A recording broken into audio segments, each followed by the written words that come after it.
आदि पार्टी के वरिष्ठ नेता राम नक्षत्र यादव जी आज उपस्थित हैं। आज नेताजी से सवाल है। नेताजी यह बताइए कि सतगुरु स्वामी अभिमुक्तेश्वरानंद जी के साथ प्रयागराज के संगम तट पर उनके साथ प्रशासन ने जो किया वो क्या सनातन का अपमान नहीं है? आपका इस पर क्या राय है? सनातन का घोर अपमान है और सनातन की जो परिभाषा है उस परिभाषा को प्राकृतिक से हटाकर विकृत किया गया है, उसका विकृत रूप दिया गया है।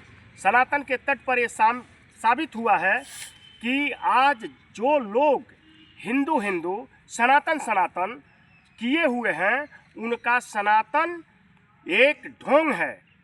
ये सनातन समानतम नहीं है, और जब सनातन समानतम न हो, समान न हो, सभी को समान नज़रों से न देखे तो वो सनातन नहीं हो सकता। आज सनातन धर्म के अगुवाई करने वाले लोगों का और तरफदारी करने वाले लोगों का विशेष तौर से सरकार चल रही है। आए दिन अखबारों में देखा जाता है सनातन का फला ने अपमान कर दिया, सनातन का फला ने अपमान कर दिया, सनातन का फला ने अपमान कर दिया। लेकिन सनातन का अपमान प्रयागराज के संगम तट पर अभिमुक्तेश्वरानंद जी के साथ हुआ है। ये सनातन वाले लोगों के आदेश पर प्रशासन ने किया है। प्रशासन की ये हैसियत नहीं है कि अपनी मर्जी से सदगुरु स्वामी मुक्तेश्वरानंद जी को रोक ले, पकड़ ले और केस पकड़ करके घसीट दे। ये हिम्मत देश के प्रशासन के लोगों की नहीं हो सकती, ऐसा कभी नहीं हो सकता। इस पर ऊपर जो सनातन के ठेकेदार बैठे हैं उन लोगों का इशारा है, उन लोगों के इशारे पर यह काम हुआ है, उन लोगों के कहने पर यह प्रशासन ने काम किया है। अब मैं कहना चाहता हूं कि सनातन का मतलब है समानतम। इस देश के अंदर गंगा के तट पर, संगम तट पर, क्या गंगा ने सदगुरु स्वामी मुक्तेश्वरानंद जी को मना किया था क्या? उत्तर प्रदेश की सरकार से या इलाहाबाद के प्रशासन के लोगों से ये कहा था क्या कि हम आज सदगुरु स्वामी मुक्तेश्वरानंद जी से, अभिमुक्तेश्वरानंद जी से खुश नहीं हैं और उन्हें हमारे पास मत आने देना, हमारे जल में, नदी के पानी में वो स्नान नहीं करेंगे? क्या गंगा माँ ने मना किया था क्या? गंगा बहती है, शेर और बकरी सभी पानी पीते हैं, उसके अंदर छोटे जीवों से लेके मगरमच्छ तक रहते हैं, लेकिन गंगा सबको समेट कर चलती है। गंगा प्रकृति है और प्रकृति का एक रूप है। वो किसी से भेदभाव नहीं करती, वो किसी से नफरत नहीं करती। यदि गंगा नफरत नहीं करती है तो ये गंगा का नाम लेकर के, प्रयागराज का नाम लेकर के, गंगा माँ का नाम बेचने वाले, सनातन का नाम बेचने वाले इन लोगों ने सदगुरु स्वामी अभिमुक्तेश्वरानंद जी को बेइज्जत क्यों किया, और वो भी गंगा के तट पर, गंगा के सामने। अब मैं उन लोगों से पूछना चाहता हूं कि जो लोग सनातन सनातन कह के और देश के अंदर जाति के आधार पर, धर्म के आधार पर, मजहब के आधार पर लोगों को अपमानित कर रहे हैं, देश के अंदर नफरत फैला रहे हैं, विद्वेष फैला रहे हैं, देश की आंतरिक एकता को कमजोर कर रहे हैं, मैं उनसे पूछना चाहता हूं कि गंगा प्रकृति है, हवा चल रहा है, सांस लेने से किसको रोक देता है प्रकृति? प्रकृति किसको रोकती है? प्रकृति का दूसरा रूप है सनातन, लोग कहते हैं और मैं भी कह रहा हूं कि प्रकृति का दूसरा रूप सनातन है। और प्रकृति जब हवाएं चलती हैं तो क्या हमारे देश के अनुसूचित जाति के दलितों की बस्तियों से नहीं जाती है, सिर्फ अमीरों की बस्तियों से जाती है? क्या मोदी और अडानी अंबानी के मोहल्ले से गुजरती है और गरीबों के मोहल्ले से नहीं गुजरती है? मैं उन लोगों से पूछना चाहता हूं कि क्या ये धरती प्रकृति है? पृथ्वी इस देश के किस आदमी को अन्न और जल नहीं देती है? क्या ये ब्राह्मण को देती है, चमार को नहीं देती है? क्या केवट को देती है, कुर्मी को नहीं देती है? क्या यहीर को देती है, पासी को नहीं देती है? बढ़ई, बेलदार, विश्वकर्मा, मौर्य, किसके डोम, वाल्मीकि किसके साथ ये नफरत करती है? सूअर से लेके इंसान तक सभी का भोजन ये पृथ्वी देती है, सभी को अन्न जल ये धरती देती है, किसी को मना नहीं करती, चलने से नहीं रोकती, शौच करने से नहीं रोकती। सब कुछ करते हैं। प्रकृति समवादी है और पृथ्वी प्रकृति है, पृथ्वी प्रकृति है। इसलिए मैं ये कहना चाहता हूँ कि सूर्य निकला है, मेरी आंखों के सामने है, वो किसके साथ भेदभाव कर रहा है? क्या देश के प्रधानमंत्री नरेंद्र मोदी के महलों पर अधिक और अडानी के महलों पर अधिक, अंबानी के महलों पर अधिक, क्या भाजपा के लोगों के महलों पर अधिक और उनके ऊपर अधिक, और इस देश के काम करने वाले किसान गरीबों के घर के ऊपर और उनके शरीर के ऊपर कम प्रकाश बिखेरता है? ये फूल से लेकर के कांटे तक पर बराबर प्रकाश देता है, किसी से भेदभाव नहीं करता, किसी से नफरत नहीं करता, और सूरज से ऊर्जा पा करके ये पूरी दुनिया चल रही है, पूरी दुनिया चल रही है, किसी के साथ वो भेदभाव नहीं करते। इस तरह से अग्नि है, अग्नि भी प्रकृति है, वो भी किसी के साथ भेदभाव नहीं करती है।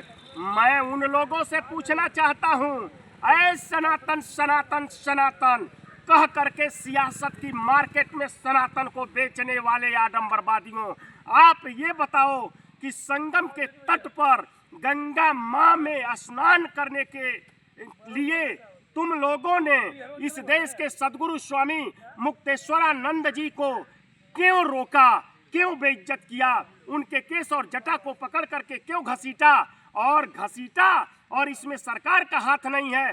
तो जितने पुलिसकर्मी और अधिकारी वहां पर मौजूद थे, जिन लोगों ने उनके साथ दुर्व्यवहार किया है, सनातन धर्म के विपरीत आचरण किया है, सनातन को बदनाम किया है, गंगा का भी अपमान किया है, उन लोगों को बर्खास्त किया जाए, सारे पुलिसकर्मियों को बर्खास्त किया जाए। वहां श्रद्धालुओं का संगम तट का चार्ज जिस अधिकारी के जिम्मे था, डीएम और कमिश्नर, उन लोगों को भी बर्खास्त किया जाए कि गंगा माँ जब नहीं रोक रही हैं किसी को स्नान करने से, चाहे वो चमार स्नान करे, चाहे धोबी स्नान करे, चाहे पासी स्नान करे, चाहे सूअर घुस जाए, क्या गंगा रोकती है? सूअर और शेर एक ही साथ गंगा में प्रवेश कर जाते हैं, तो गंगा माँ किसी को नहीं रोकती, प्रकृति सभी के साथ समान व्यवहार करती है। तो ये देश के अंदर सनातन धर्म का नाम लेकर सनातन सनातन कह करके इस देश के अंदर छूत अछूत शूद्र अशूद्र बनाने वाले और इस देश के मानव को ऊंच नीच बनाने वाले इस भाजपा के आरएसएस के लोगों को मैं कह देना चाहता हूं कि सनातन का नाम लेकर के सियासत मत करो। जो तुम्हारे पक्ष में नहीं रहेगा उसको गंगा में स्नान नहीं करने दोगे, जो तुम्हारी बुराइयों के खिलाफ प्रकाश डालेगा उसको आप सांस नहीं लेने देंगे, आप इस पृथ्वी पर खेती नहीं करने देंगे, उन्हें अन्न जल खाने का अधिकार नहीं है क्या इस देश के अंदर?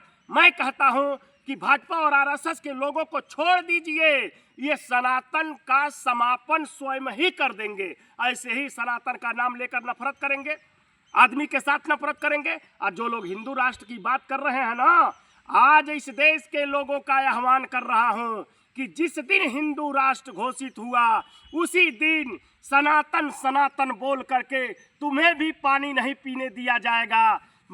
सदगुरु स्वामी मुक्तेश्वरानंद को अगर जल में स्नान करने से, प्रयागराज में गंगा में घुसने से रोका गया है, तो कल तुम्हें तालाबों पर जाने से रोका जाएगा, खेती करने से रोका जाएगा, दरवाजे से गुजरने से रोका जाएगा, सांस लेने से रोका जाएगा, तरह पढ़ने से रोका जाएगा, नौकरी से रोका जाएगा, और तुम्हें शूद्र कह करके डेली भी अपमानित करने की कोशिश होगी। इसलिए सनातन के पर्दे के पीछे जो सियासत हो रही है, इस देश के 90% कमेरा समाज को गुलाम बनाने की, उसे समझने की आवश्यकता है।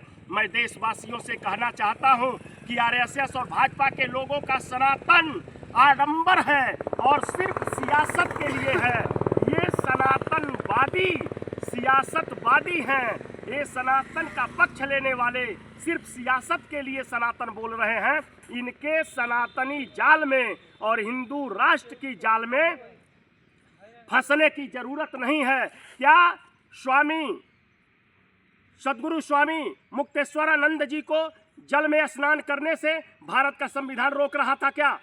प्रशासन के लोग संविधान की कसम खाए हैं। उत्तर प्रदेश में सरकार चलाने वाले मुखिया भी भारत के संविधान पर हाथ रख के कसम खाए हैं।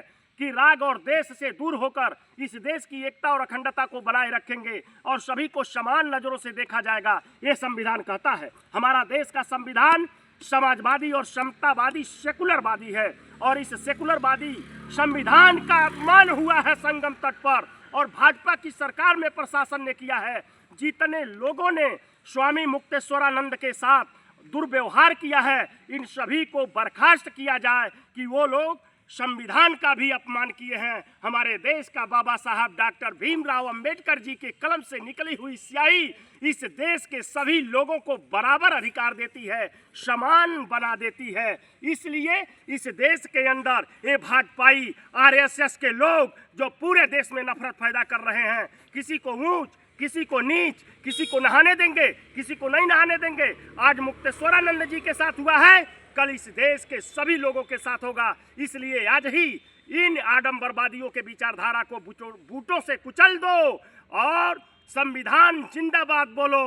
बाबा साहब डॉक्टर भीमराव अंबेडकर अमर रहे। संविधान जिंदाबाद, लोकतंत्र जिंदाबाद। सदगुरु स्वामी अभिमुक्तेश्वरानंद का अपमान करने वाले प्रशासनिक अधिकारियों को बर्खास्त करो, बर्खास्त करो, बर्खास्त करो। इंकलाब जिंदाबाद। बाबा साहब डॉक्टर भीमराव अंबेडकर जी अमर रहें। लोकतंत्र जिंदाबाद। समाजवादी पार्टी जिंदाबाद। अखिलेश यादव जी जिंदाबाद।